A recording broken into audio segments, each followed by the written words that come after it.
Your Excellencies, dear guests, presidents of the court, judges, dear friends and colleagues. On behalf of civil rights defenders, it is my honor to welcome you all to the 8th Regional Rule of Law Forum for Southeast Europe. Together with our partners from our Center and supporters from the UK government, Konrad Adenauer Stiftung and Swedish International Development Agency, we look forward to opening discussions on some of the most critical issues concerning the independence and impartiality of judiciary in the region. As all of you know, we have a big three topics for the region. It is always what we have mentioned, that rule of law, freedom of expression or freedom of media, and prohibition of discrimination are three topics or three areas where improvements are always needed. As Biljana just mentioned, last year many of us here today gathered in extraordinary circumstances to discuss the impact that COVID-19 have on human rights.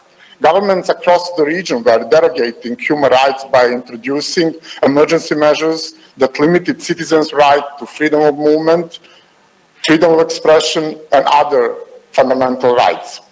Working with local human rights organizations and colleagues on the ground, there was a growing concern that measures introduced weren't always proportional or relevant to combat the pandemic. We were also noting that disadvantaged and underrepresented communities or groups were disproportionately impacted by these measures, as they continue to be today.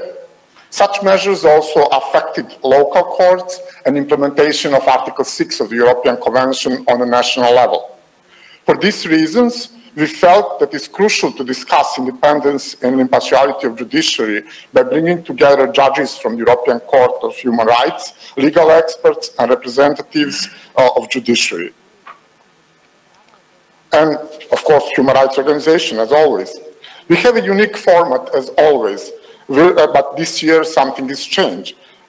Virtually linking city hubs or hubs in seven cities in the region with this central conference here in Dubrovnik, and combining the knowledge of over the 300 legal professionals. In doing so, we unlocked what we believe is the strongest characteristic of the forum, a regional platform enriched by national experiences and expertise. This format allows us in-depth country-by-country take on judicial responses and mechanisms, and I'm very much look forward to hearing inputs from different hubs across the region.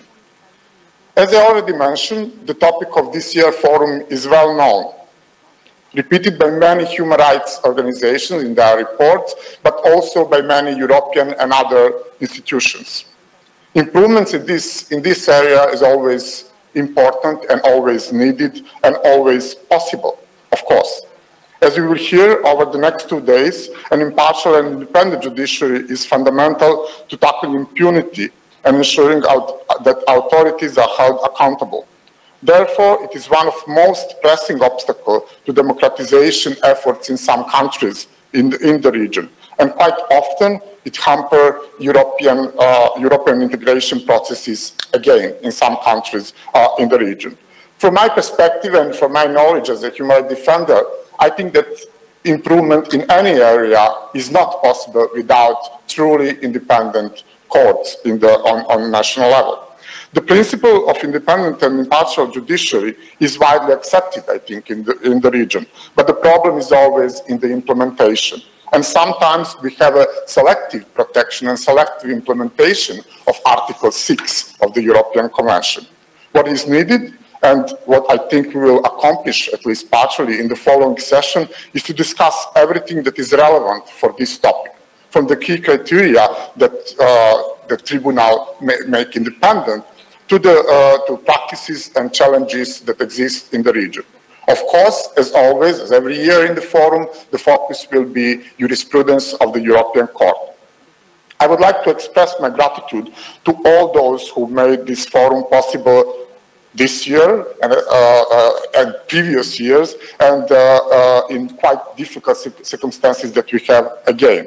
In particular, I would like to thank the President of the European Court, Mr. Robert Spano, judges of the European Court who are always with us every year, and all other speakers who find the time to join and share their experiences with us. I would like to to say special thank you to all participants in the hubs across the regions and all online participants that are following us virtually. Once again, none of this would be possible without support, and again, I must repeat that, from UK government, from Swedish government, and Konrad Adenauer Foundation, who recognize the value of the forum and extend their support to organize it. Last, but by no means least, I'd like to say a special thank you to colleagues at Civil Rights Defenders and Earth Center for putting the groundwork to bring this forum to life yet again. No obstacle has proven too difficult to handle, and I'm confident that we will be able to deliver yet another remarkable event. As Biljana quite rightly noted, the journey we started back in 2014 has grown from strength to strength, and we are excited to accomplish new milestones going forward. In this spirit, I thank you all again, and I wish you successful 2 days ahead. Thank you.